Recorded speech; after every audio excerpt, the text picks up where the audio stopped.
देवीदास महाराज कृष्णनगर देवस्थानचे सगळे देवस्थानचे पुजारी असल्यानंतर माझ्या गावामध्ये भ्रष्टाचार लई चालू आहे। कोणतेही काम सुरळीत होऊ शकत नाही। कोणी कामाबद्दल बोलायला गेलं तो त्याच्यामध्ये अडथळा होऊन राहिले। एक तो माझ्या दत्तगाव आमच्या गावाचा विकास मला आदेश दिले की महाराज हे कागद ठेवून दे, आता तुझ्या 25 लाखाचं काम झालं म्हणे।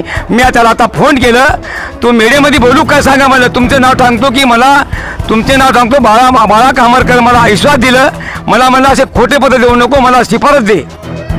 काल 30 तारीखचं निवेदन आहे बंगल्यावर, कोणी देऊ शकत नाही।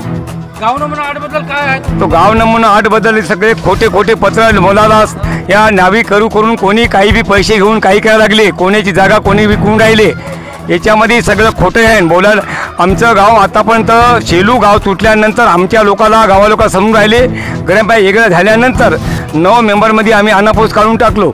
आतापर्यंत आम्ही कोणत्याही कामामध्ये त्याच्यावर काही आता कोणी बोलायला गेलं विहिरीसाठी माझे होती की माझ्या 2 फाईल माझी फेल केलं, माझी 2 फाईलचे एक बी फाईल मंजूर नाही केली।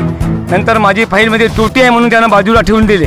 ज्यांना पैसे दिले ते झाले का? हां, त्याच्यानंतर काय झालं, त्याचे माझे ते शेड मशीन बसवली, 10 लाखाची पाणी फिल्टर मशीन, ते सरकारी योजना आहे, ते योजना चालू करायसाठी बंद पडायसाठी नाही। विचार करायला गेलो ना, विचारायला गेलो घरकुल कधी येते काय येते, तर आम्हाला शिवागाळ करते। घरकुल अगर मागायला गेलो की 10,000 द्या, विहिरीचे अगर काही उपचार ठेवले तरी त्याच्यामध्ये म्हणते पैसे द्या म्हणते। तर आणि त्याच्यानंतर माझ्या घरासमोर आहे सर वाल, ते वालीचं पाणी आहे ना जे पूर्ण गावामध्ये पुरवठ्यामध्ये जाते, ते पाणी त्याच्यामध्ये पाणी वेस्टेज म्हणजे लई जाते।